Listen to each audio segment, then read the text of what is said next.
إن الحمد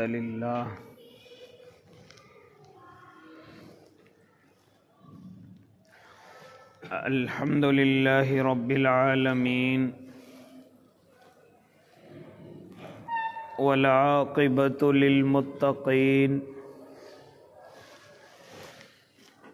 والصلاة والسلام على سيد الأنبياء والمرسلين وعلى آلہ وأصحابہ وأزواجہ وذریاتہ اجمعین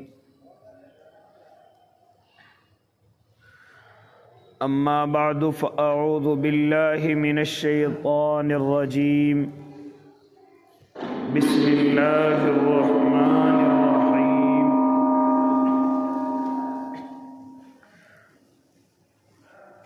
وما من دابة في الأرض إلا على الله رزقها ويعلم مستقرها ومستودعها صدق الله العظيم وصدق رسوله النبي الكريم ونحن على ذلك من الشاهدين والشاكرين والحمد لله رب العالمين.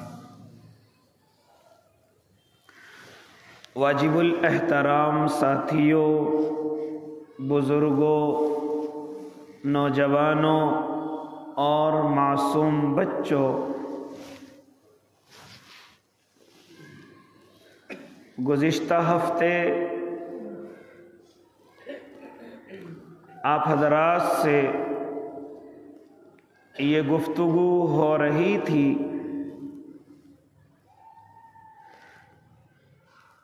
کہ ہر انسان راحت اور سکون کی تلاش میں رہتا ہے کہ مجھے میری زندگی کے اندر ایک قلبی سکون حاصل ہو جائے. اللہ نے اپنے ذکر کے اندر، اپنی عبادت کے اندر بڑا سکون رکھا ہے، لیکن یہ چیز ان لوگوں کی سمجھ آتی ہے جو اللہ کے قریب ہیں، اللہ سے محبت کرتے ہیں.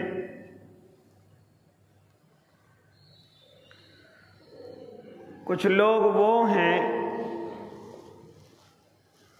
جو اللہ کے قریب نہیں رہتے. اللہ کے نبی نے ان کے لیے بھی ایک فلسفہ، ایک نسخہ، کیمیا بتلایا کہ اس دنیا کے اندر کبھی کسی انسان کو جب تک سکون نہیں مل سکتا جب تک وہ اس نسخے پر عمل نہ کر لے.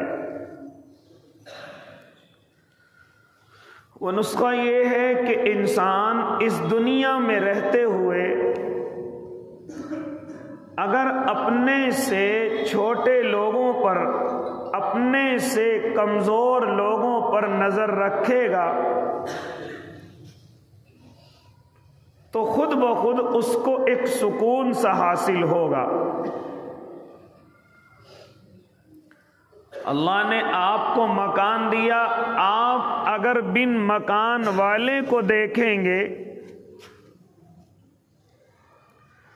تو خود بخود اللہ ایک سکون کی سانس عطا فرمائے گا کہ میرے پاس ہے، جیسا بھی ہے، چھوٹا ہے، بڑا ہے،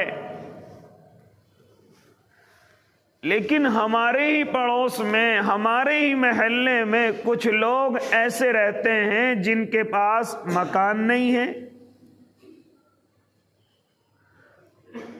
تو ذرا غور کر کے بتاؤ، کیا اس چیز سے سکون نہیں ملے گا؟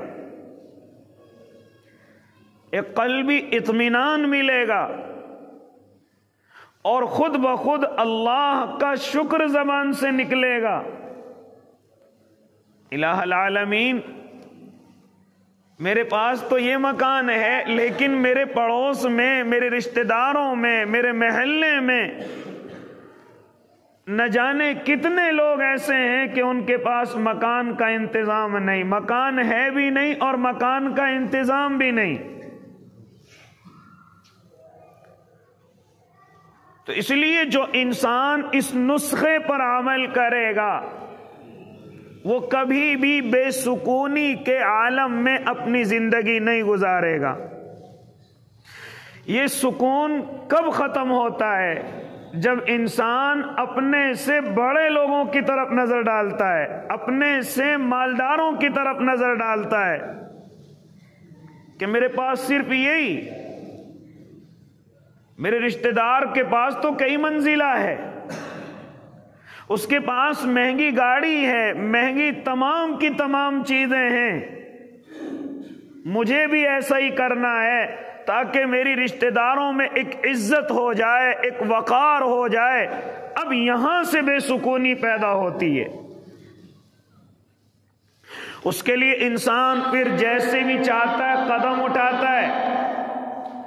اگر حلال طریقے سے اسے ملتا ہوا نظر آتا ہے تو ٹھیک ہے، ورنہ پھر وہ حرام کی طرف بھی قدم بڑھاتا ہے۔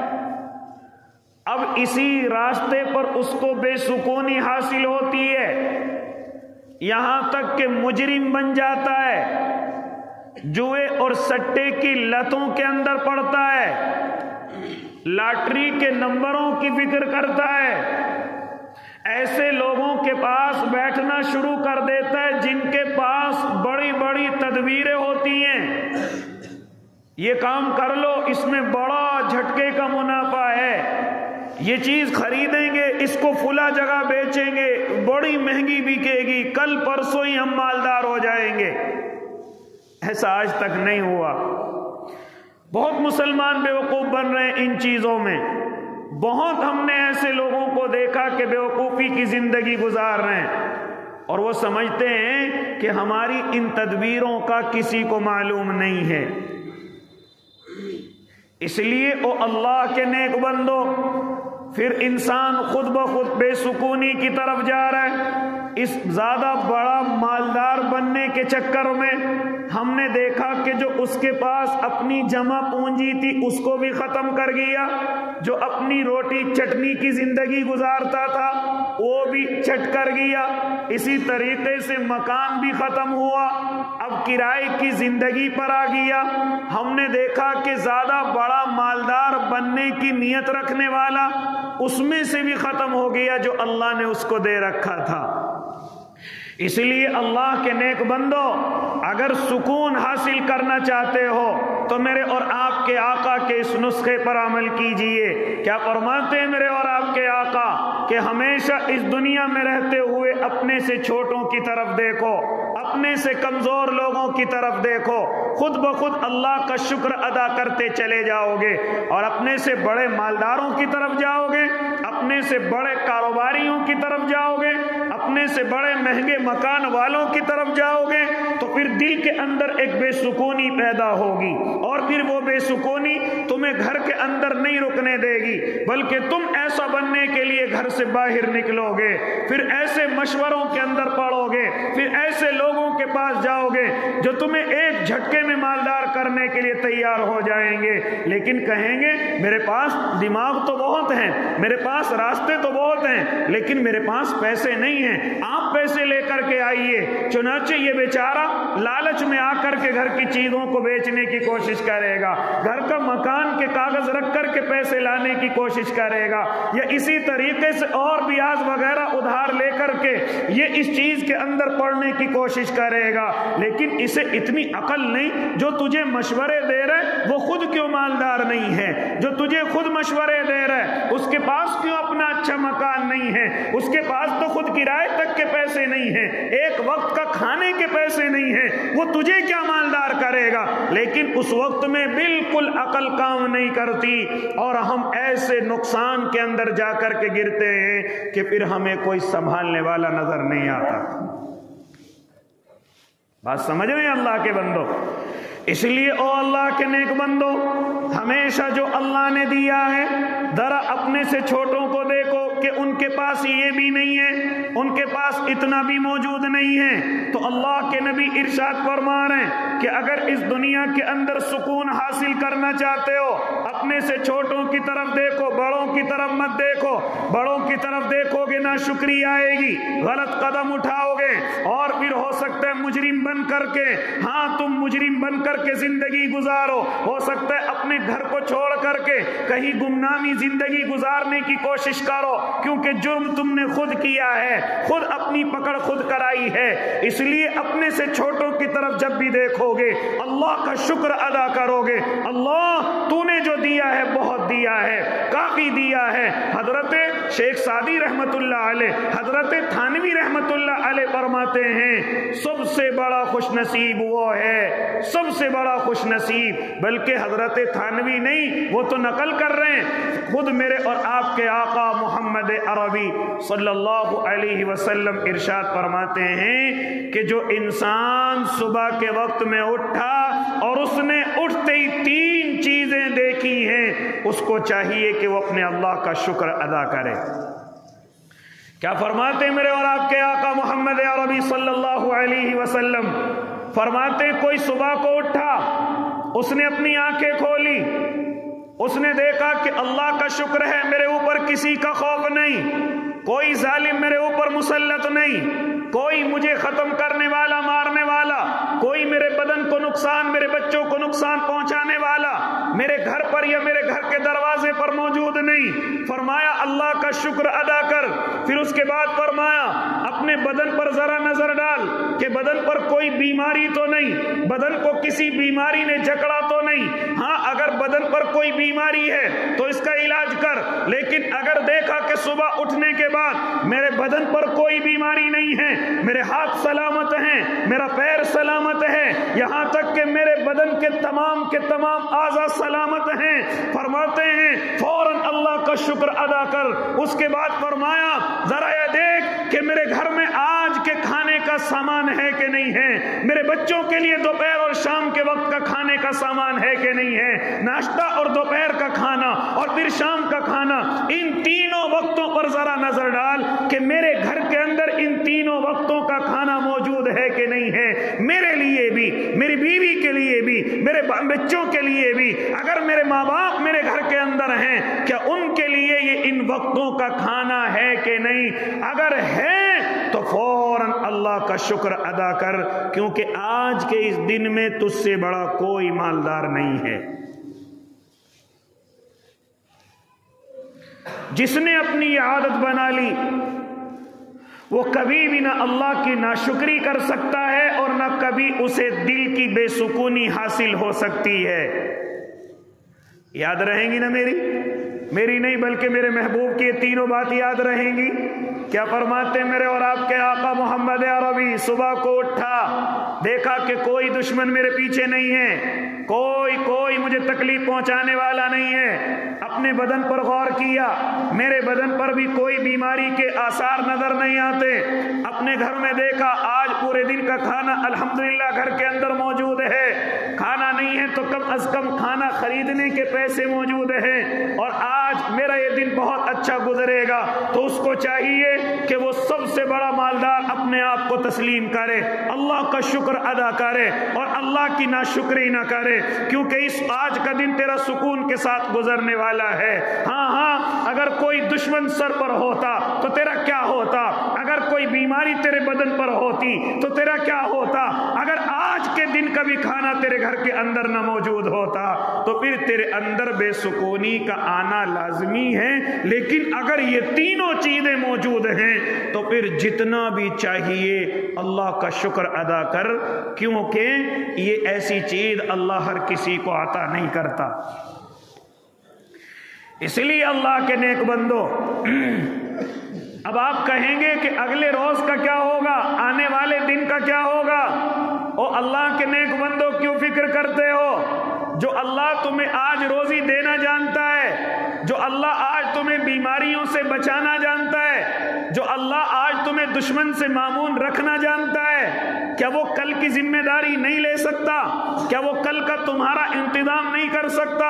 ارے وہ تو قرآن مقدس کے اندر کہتا ہے وَمَا مِن دَابَّةٍ دابۃ فی الارض الا علی اللہ رزقها، کہ جو کچھ زمین پر چلنے والے ہیں، جو کچھ زمین میں رہنے والے ہیں، ہاں ہم ان کی تمام روزیوں کا انتظام کرتے ہیں۔ اور فرمایا او اللہ کے نیک بندو، جہاں تک پہنچ سکتے ہو وہاں بھی، جہاں تک نہیں پہنچ سکتے وہاں بھی ہماری مخلوقات موجود ہیں، ہم نے ان تک بھی روزی پہنچانے کا انتظام فرمایا ہے۔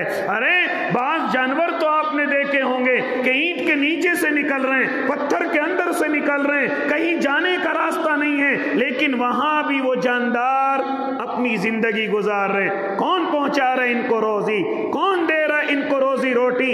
یہ کوئی اور نہیں، یہ میرا اور آپ کا اللہ ہے جو ان جانوروں کو وہاں پہنچا سکتا ہے۔ تو اللہ ہم سے سب سے زیادہ محبت کرتا ہے کہ اللہ ہمیں روزی نہیں پہنچا سکتا؟ کہ اللہ ہمارے لیے انتظام نہیں کر سکتا؟ اس لیے اللہ کے نیک بندو، یہ بے سکونی ہوتی تبھی انسان کے اندر ہے، یہ دل میں بے چینی آتی انسان کے تب ہے کہ جب وہ اپنے سے بڑوں کی طرف نظر ڈالتا ہے، اپنے سے مالداروں کی طرف نظر ڈالتا ہے، اور اپنے سے مالداروں کی طرف نظر ڈالتا ہے۔ اسی لیے فرمایا کہ اگر تم مکان بناؤ تو مکان بنانے کے لیے بھی 4 چیزیں اپنے دھیان کے اندر رکھو، 3 چیزوں کو تو ضروری سمجھو اور چوتھی چیز کو بالکل نکال دو، ورنہ آپ کہیں گے کہ مکان بنانا بھی شاید شریعت کے اندر غلط ہوگا۔ نہ میرے بھائی، کس نے بتلایا کہ مکان بنانا شریعت کے اندر غلط ہے؟ ارے اللہ سے مانگو، اور اللہ سے مانگ کر کے اللہ سے دعا بھی کرو، اور اللہ سے دعا کر کے محنت بھی کرو، اور محنت کر کے اپنے اللہ سے جتنا بھی زیادہ ہو سکے مانگو، اور جیسی اللہ گنجائش عطا کرے ویسا اپنا مکان تیار کرو۔ یہ قناعت کے خلاف نہیں ہے، یہ اللہ کے غصے کی علامت نہیں ہے۔ اگر اللہ نے گنجائش دی ہے تو انسان کو اپنا مکان بھی اچھا بنانا چاہیے۔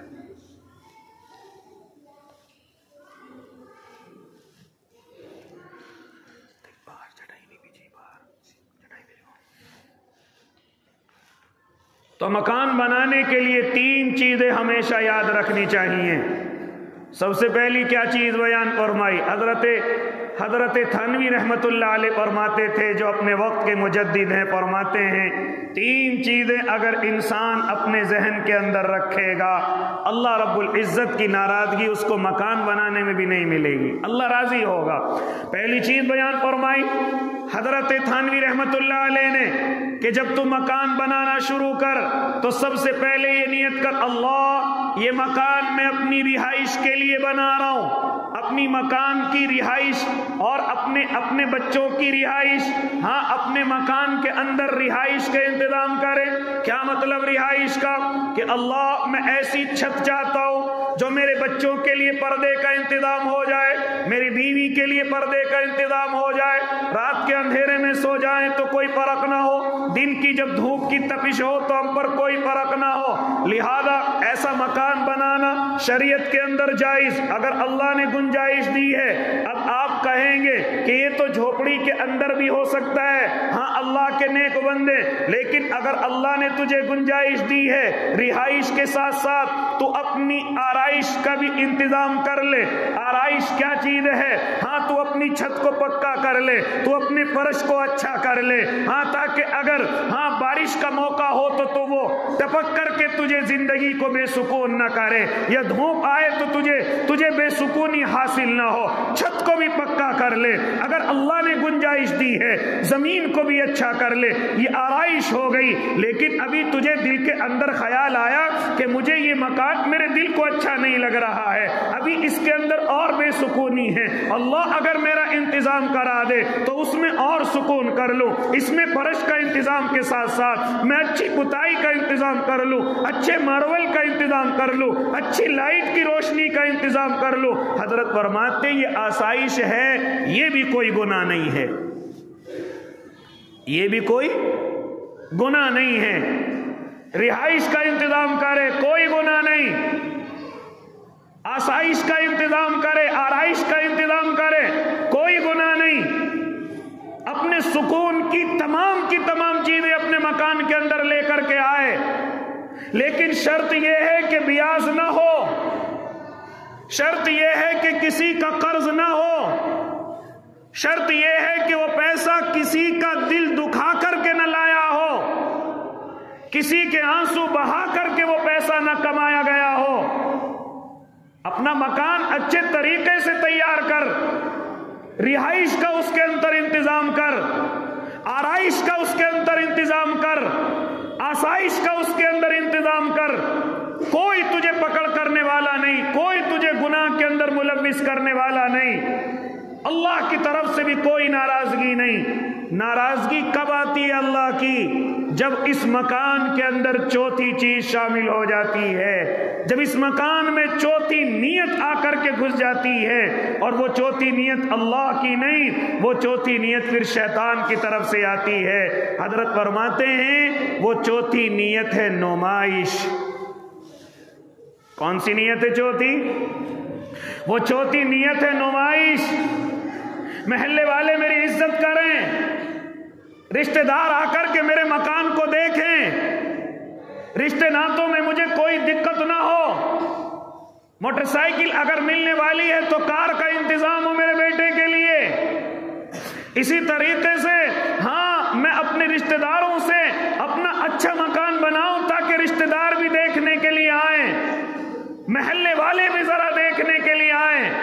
تو اب یہ نیت اس کی شیطان والی آ کر کے گھس گئی ہے۔ اس سے پہلے کوئی گناہ نہیں تھا، چاہے کتنے قیمتی پتھر لگا ہوا ہے، اس سے پہلے کوئی گناہ نہیں تھا، چاہے اپنے کمروں میں تو نے ایسیاں فٹنگ کروا رکھی ہیں، کوئی گناہ نہیں تھا کتنا مہنگا تو نے اپنے گھر میں قالین بچھا رکھا ہے، کوئی تو نے اپنے سکون کے لیے، اپنے دل کو اچھا لگنے کے لیے، اپنے بچوں کے سکون کے لیے، اپنے مہمانوں کے سکون کے لیے تو نے تمام کی تمام مہنگی ترین چیزیں اپنے مکان کے اندر لگائی، بغیر قرضے کے لگائی، بغیر گناہ کے پیسے کے لگائی، حلال کے پیسے کے لگائی۔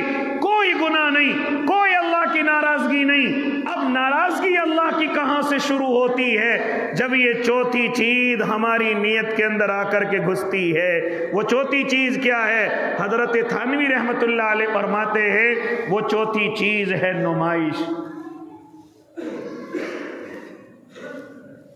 رشتہ دار میری قدر کریں، رشتہ دار میری تعریف کریں، لوگ آ کر کے میرے مکان کو دیکھیں، میری تعریف کریں۔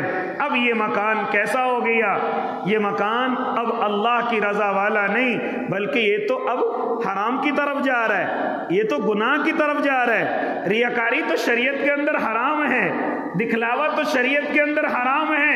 اب تیری اس ذرا سی نیت نے تیری ساری محنت پہ پانی پھیر دیا، ساری قربانیوں پر پانی پھیر دیا، ساری حلال کی روزی جو تو نے اس میں لگائی ہے اس تمام کی تمام پر ساری پر صرف ایک ذرا سی نیت کی وجہ سے پانی پھر گیا۔ اس لیے اللہ کے نیک بندے، اب یہی اگر تیری یہ نیت رہے گی کہ میرا مکان سب سے اچھا ہے رشتہ داروں میں، لیکن جیسے ہی تو ایک رشتہ دار کے پاس اور گیا، دور کا رشتہ دار تھا، ہاں اس کا تینے بڑا تذکرہ سنا، لیکن ایک دن تجھے جانے کا موقع مل گیا، لیکن تو نے وہاں جا کر کے دیکھا ارے اس کا مکان تو اتنا بڑا ہے، بیچ میں پارک بھی ہے، اس کے بیچ میں سوئمنگ پول بھی ہے، لہذا جیسے ہی تو آیا اپنے گھر کے اندر تجھے پھر اپنا مکان برا لگنے لگا، تجھے پھر اپنا مکان ایسا لگنے لگا۔ اب یہ بتا تو بے سکونی خود خرید کے لایا کسی نے تجھے دی ہے؟ یہ بے سکونی تو خود خرید کے لایا ہے۔ اب تیرے دل میں پھر خیال آیا نہیں نہیں یہ مکان میرے قابل نہیں ہے، مجھے اور جگہ کہیں بڑی زمین لینی پڑے گی، وہاں پھر اپنے مکان میں پارک بناؤں گا، سوئمنگ پول بناؤں گا، لہذا اس طریقے کے تمام انتظامات کروں گا۔ ہاں اس کے پاس تو گاڑیاں بھی بڑی ساری تھی، میرے پاس تو صرف ایک گاڑی۔ اب یہ بے سکونی تیرے دل کے اندر آئی، کیوں؟ اس لیے کہ پہلے نمبر پر تیری طبی نیت خراب تھی کہ تو لوگوں کو دکھانے کے لیے مکان بنا رہا تھا، لیکن جیسے ہی تو اپنے سے بڑوں کے پاس پہنچا تیرا یہ گھمنڈ بھی چور ہو گیا کہ تیرا مکان اس قابل نہیں، تجھ سے اچھا مکان تو فلاں کا ہے، کتنے بیگھے میں بنا ہوا ہے، کتنی تمام چیزیں اس کے اندر لگی ہوئی ہیں۔ اے اللہ کے بندے، یہ بے سکونی کہاں سے آئی؟ خود نے تو خریدی۔ اس لیے فرمایا میرے اور آپ کے آقا محمد عربی صلی اللہ علیہ وسلم نے کہ اگر اپنے سے چھوٹوں کو دیکھو گے اللہ کا شکر ادا کرو گے، اپنے سے بڑوں کی طرف جاؤ گے تو یاد رکھنا خود بخود ناشکری پیدا ہوگی، دل کے اندر بے سکونی پیدا ہوگی۔ گھر سے نکلو گے کہیں سے لے کر کے آؤں گا، چاہے کسی بھی راستے سے لے کر کے آؤں، مجھے اسی طریقے کا مکان یا اپنا کاروبار کرنا ہے۔ اس لیے فرمایا اپنے سے بڑوں کی طرف مت دیکھو، لیکن ساتھ ساتھ میں فرمایا دین کے معاملے میں اپنے سے بڑوں کی طرف دیکھو۔ دوسرا جملہ خود میرے اور آپ کے آقا محمد عربی بیان فرما رہے ہیں کہ او لوگو یہ تو دنیا کا معاملہ ہے، اپنے سے چھوٹوں کی طرف دیکھو گے اللہ کا شکر ادا کرو گے، لیکن دین کے معاملے میں اپنے سے بڑے کی طرف دیکھو، اپنے سے اونچے کی طرف دیکھو۔ اپنے سے اونچے کی طرف دیکھنے کا کیا مقصد؟ اگر کوئی 10 رکعتیں پڑھتا ہے تم اور اونچے بنو، 20 رکعتیں پڑھو۔ اسی طریقے سے کوئی ایک حج کر کے آیا، تم اللہ سے دعا کر کے اور کئی حج کر کے آؤ، عمرے کر کے آؤ۔ کوئی ایک غریب بچی کی شادی کرتا ہے، آپ 10 غریب بچی کی شادی کیجئے۔ اسی طریقے سے اگر کوئی حافظ ہے تو تم قاری بنیے، کوئی قاری ہے تم عالم بنیے، کوئی عالم ہے تم مفتی بنیے۔ اسی طریقے سے اور محنت کرتے کرتے اللہ کے قریب ہو جائیے۔ فرمایا کہ دین کے معاملے میں اپنے سے بڑوں کی طرف نظر رکھو اور دنیا کے معاملے میں اپنے سے چھوٹوں کی طرف نظر رکھو گے تو اللہ تمہیں ایک سکون کی زندگی عطا کرے گا، ایک سکون کی زندگی عطا کرے گا۔ لیکن ہمارا معاملہ اس کا الٹا ہو گیا، ہم دنیا کے معاملے میں بڑوں کو دیکھنے لگے اور دین کے معاملے میں اپنے سے چھوٹوں کو دیکھ کر کے ارے میں تو نماز تو پڑھتا ہوں، فلاں تو نماز بھی نہیں پڑھتا، میں اتنی تسبیح پڑھتا ہوں، فلاں تو اتنی بھی نہیں پڑھتا، فلاں اتنا کام کر رہے ہیں، فلاں یہ کام کر رہے ہیں۔ ابھی کسی کو ہم گناہ سے روک لیں تو اس کی زبان پر سیدھا ہی آتا ہے حضرت پتہ نہیں لوگ تو کیا کیا کر رہے ہیں، حضرت پتہ نہیں لوگ تو کیا کیا کر رہے ہیں۔ اس کا مطلب یہ ہے کہ دین کے معاملے میں تو اپنے سے چھوٹوں پر نظر رکھتا ہے، اپنے سے کمزوروں پر نظر رکھتا ہے، اس لیے تجھے یہ احساس ہے اور دل کو تجھے یہ تسلی ہے کہ نہیں مجھ سے بڑے بڑے گناہ لوگ کر رہے ہیں، تو کس چیز کی تسلی میں بیٹھا ہوا ہے؟ یاد رکھنا دنیا میں جتنے بھی انسان ہیں چاہے وہ کوئی بھی ہو، اگر میرا اللہ ان کو اپنی جہنم کے اندر ایک ساتھ ٹھونسنا چاہے تب بھی میرے اللہ کی جہنم میں کوئی کمی آنے والی نہیں ہے۔ دنیا کے معاملے میں اپنے سے بڑوں کو دیکھتا ہے اور دین کے معاملے میں اپنے چھوٹوں کی طرف نظر رکھتا ہے۔ کہاں کی عقل مندی ہے، کہاں کی سمجھداری ہے؟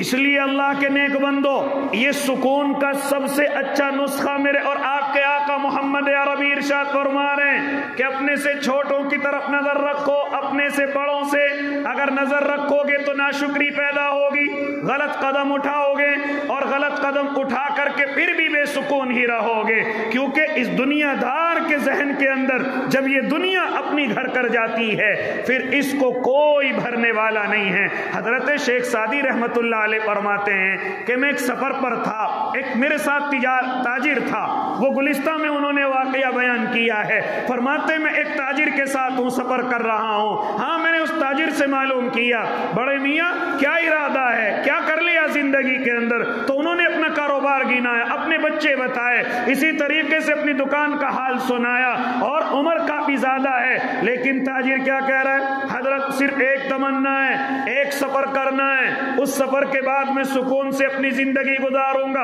اور اپنی دکان پر بیٹھ کر کے وقت گزاروں گا۔ حضرت فرماتے ہیں وہ کون سی تیری آخری تمنا ہے؟ تو وہ تاجر کہنے لگا بس یہاں سے چین جانا ہے، وہاں کے برتنوں کو خریدنا ہے، پھر وہاں کے برتن خرید کر کے یمن جانا ہے، چین کے برتن وہاں بیچوں گا اور یمن کا کپڑا خریدوں گا، پھر اس کپڑے کو خرید کر کے حلب جاؤں گا یعنی شام جاؤں گا، وہاں سے وہاں کی مشہور چیز خریدوں گا، پھر دوسری جگہ جاؤں گا، پھر تیسری جگہ سے وہ کپڑے لا کر کے وہاں بیچوں گا۔ اس نے کئی ملکوں کا سفر حضرت شیخ سعدی رحمت اللہ علیہ کو بتلا دیا۔ حضرت شیخ سعدی فرمانے لگے اتنا لمبا تو سفر بتلا رہا ہے، یہ کہاں سے تو پورا کرے گا، اتنی تو عمر بھی تیری باقی نہیں ہے۔ حضرت شیخ صاحب فرماتے ہیں اور پھر وہ اپنی ایک اور مثال دیتے ہیں کہ ہم نے دیکھا ہے کہ ایک اونٹ پر بڑا تاجر سوار ہو کر کے اپنے مال و دولت کے ساتھ جا رہا ہے، لیکن دیکھا کہ ایک طرف اونٹ مرا ہوا ہے اور دوسری طرف وہ تاجر بھی مرا پڑا ہے۔ حضرت شیخ سعدی دیکھ کر کے فرماتے ہیں کہ اس دنیا دار کی اگر کھوپڑی کو کوئی چیز بھر سکتی ہے جو حویث کی کھوپڑی ہے، یا تو قبر کی مٹی بھر سکتی ہے یا صرف قناعت بھر سکتی ہے۔ اگر آدمی یہ سوچ لے کہ جو مجھے دیا ہے اللہ نے بہت کچھ ہے، بہت ہے، بہت ہے، یہ چیز ہے جو انسان کو اس دنیا میں سکون پیدا کر سکتی ہے۔ ورنہ اگر یہ سوچے میرے پاس اب بھی کم ہے، اب بھی کم ہے، اب بھی کم ہے، تو یاد رکھ لینا پھر یہ دنیا اس کی حویث کی کھوپڑی کو بھر ہی نہیں سکتی، پھر قبر کی مٹی بھرے گی۔ اس لیے او اللہ کے نیک بندو، آج ہماری بے سکونی کی سب سے بڑی وجہ یہی ہے کہ ہم اپنے سے بڑوں کی طرف نظر رکھنے لگے ہیں، ہم اپنے سے مالداروں کی طرف نظر رکھنے لگے ہیں، ہم اپنے سے بڑے لوگوں کی طرف سوچ کر کے ان کی طرح بننے کی کوشش کرنے لگے ہیں۔ حالانکہ ہر خوشحال آدمی سکون میں نہیں ہوتا، یاد رکھنا، ہر مالدار آدمی سکون میں نہیں ہوتا، یاد رکھنا۔ ایک بزرگ بیٹھے ہوئے ہیں، اللہ کا کوئی بندہ نکل کر کے ان کا مرید آتا ہے اور آ کر کے کہتا ہے حضرت دعا فرما دیجئے کہ میں بڑا مالدار بن جاؤں۔ حضرت نے فرمایا کیوں مالدار بننے کی دعا کرتے ہو؟ ذمہ داریاں زیادہ بڑھ جائیں گی، اللہ کے یہ حساب اور کتاب بھی زیادہ دینا پڑے گا۔ کہا کہ نہیں نہیں حضرت، ایک دفعہ تو بننا ہی چاہتا ہوں، آپ دعا کر دیجئے۔ ذرا سنیں، وہ بزرگ فرماتے ہیں میں یہ دعا تو نہیں کر سکتا کہ تم مالدار بن جاؤ، کیونکہ مالدار بن کر کے بھی پھر بھی تم سے بڑا مالدار کوئی نظر آ گیا، پھر دعا کراؤ گے میں اس سے بھی بڑا مالدار بن جاؤں۔ فرمایا کہ تم شہر کے اندر جاؤ اور شہر کے اندر جا کر کے ذرا دیکھو، جو بھی تمہیں بڑا مالدار اچھا خوشحال نظر آئے ذرا اس کو دیکھ کر کے میرے پاس آؤ اور آ کر کے پھر مجھ سے یہ دعا کراؤ کہ میں ایسا ہو جاؤں جیسا شہر کا پلا آدمی ہے، جیسا شہر کا پلا مالدار انسان ہے۔ وہ بیچارہ مرید بازار کے اندر گیا، وہ اپنے شہر کے اندر تلاش کرتا پھرا، لیکن دیکھا کہ کوئی اچھا خاصا سکون میں نظر نہیں آتا، کوئی بڑا مالدار نظر نہیں آتا۔ لیکن اسی اسنا میں اس کی نظر ایک سونار پر پڑتی ہے، ایک سونا بیچنے والے پر اس کی نظر پڑتی ہے، بڑا مالدار ہے اور بڑا اچھا مکان ہے، بڑے خوبصورت اس کے بیٹے ہیں، اس کی اولادیں ہیں۔ لہذا اس مرید نے جیسے اس سونار کو دیکھا، ہاں فوراً اپنے پیر کی طرف بھاگنے کی کوشش کی کہ ایسا بننے کی دعا کروں گا حضرت، میں ایسا سونار بن جاؤں جس کا اتنا خوبصورت مکان ہے، اتنا اچھا مکان ہے۔ کیونکہ آج کے اس زمانے میں اگر کوئی سب سے اچھا کاروباری، اگر کوئی مالدار کاروباری کہلاتا ہے تو ہمارے اس زمانے میں سونار کا کاروبار ہے، سونے اور چاندی کا، ہیرے ڈائمنڈ کا کاروبار کرنے والا بڑا مالدار اور خوشحال کہلاتا ہے۔ اس مرید نے دیکھا کہ مجھے ایسا بننا ہے، میں اپنے حضرت سے دعا کروں گا کہ میں ایسا بن جاؤں، لیکن جانے سے پہلے ذرا اس کے حال و احوال تو معلوم کر لوں، ذرا اس کو دیکھوں تو صحیح۔ چنانچہ وہ سونار کے پاس پہنچا اور جا کر کے کہنے لگا ارے آپ کی بڑی خوشحال زندگی ہے، بڑا اچھا مکان ہے، بڑی خوبصورت بیوی اور بچے ہیں، اتنے سکون کے ساتھ زندگی گزار رہے ہو، میری تمنا ہے کہ میں بھی تمہارے جیسا بن جاؤں۔ چنانچہ سونار پہلے تو ٹال مٹول کرتا گیا، لیکن جب دیکھا کہ اس پر بھوت زیادہ ہی سوار ہے، وہ اسے تنہائی کے اندر لے گیا اور لے جا کر کے کہنے لگا او عقل کے کورے بیوقوف، یہ جو تجھے سب کچھ نظر آ رہا ہے یہ صرف دکھلاوا ہے، میرا جیسا بننے کی کوشش نہ کر۔ او اللہ کے بندے، مجھ سے اچھا تو وہ غریب ہے جو پورے دن مزدوری کرتا ہے اور شام کے وقت میں پیاز پھوڑ کر کے روٹی پر لپیٹ کر کے کھا کر کے سو جاتا ہے، مجھ سے زیادہ سکون میں وہ ہے۔ کہا کہ کیوں، تم کیوں پریشانی مجھے بتلا رہے ہو، تم کیوں مجھے اس طرح کی دقت اور دشواری بتلا رہے ہو؟ کہا کہ ہاں اگر سنے کا تو بھی دنگ رہ جائے گا۔ وہ کہنے لگا آخر ماجرا کیا ہے؟ تو کہنے لگا سنار ذرا سن پھر اللہ کے بندے، ہاں میں بڑا خوبصورت نوجوان ہوں، میں نے شادی کی ہے، مالدار بھی ہوں، لیکن جیسے ہی میں نے شادی کی ہے میری بیوی بیمار ہو گئی، اور اس قدر بیمار ہو گئی، اس قدر بیمار ہو گئی کہ اسے اپنا دنیا سے جانے کا وقت نظر آنے لگا۔ جیسے ہی وہ دنیا سے جانے کا اسے وقت نظر آنے لگا، وہ میرا ہاتھ پکڑ کر کے کہتی ہے شوہر محترم میرے جانے کے بعد تو آپ دوسرا نکاح کر لیں گے۔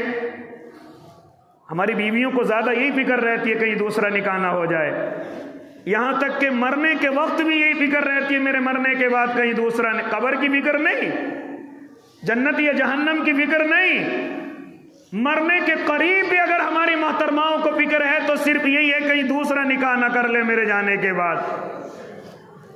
اس لیے جیسے وہ سخت بیمار ہوئی میرا ہاتھ پکڑ کر کے کہنے لگی میں چلی جاؤں گی، تم دوسرا نکاح کر لو گے، دوسری شادی کر لو گے۔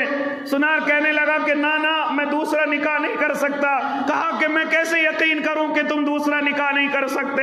چنانچہ وہ سنار محبت میں بھرا ہوا تھا، اس نے محبت میں آ کر کے اپنے عضوِ تناسل کو ہی کاٹ دیا، اولاد کے ذریعے کوئی اس دنیا سے یا جس وجہ سے دوسری بیوی سے نکاح کیا جاتا ہے اس ذریعے کو ہی کاٹ دیا، اور کاٹ کر کے کہنے لگا محترمہ اب تو یقین ہو گیا۔ محترمہ کہتی ہاں اب تو یقین ہو ہی گیا، اب کیا کرو گے تم، نکاح ہو ہی نہیں سکتا۔ لہذا وہ اس قدر بیمار، لیکن جیسے اس نے اپنی زندگی کو اس طریقے سے ختم کیا، اپنی اصل اعضاء کو اس طریقے سے ختم کیا، اب کچھ دنوں کے بعد وہ محترمہ ٹھیک ہو گئی، کچھ دنوں کے بعد اس بیماری سے نکل گئی اور اچھی خاصی بھلی چنگی گھومنے لگی۔ چنانچہ لیکن خواہش تو خواہش ہوتی ہے، اگر بھوک لگے روٹی نہ ملے انسان پریشان، پیاس لگے پانی نہ ملے انسان پریشان، اسی طریقے سے جنسی خواہش اگر پوری نہ ہو تو پھر انسان پریشان۔ یہ تو اپنا نقصان کر چکا تھا، لیکن بیوی تو تندرست ہو گئی تھی، بیوی تو طاقتور ہو گئی تھی،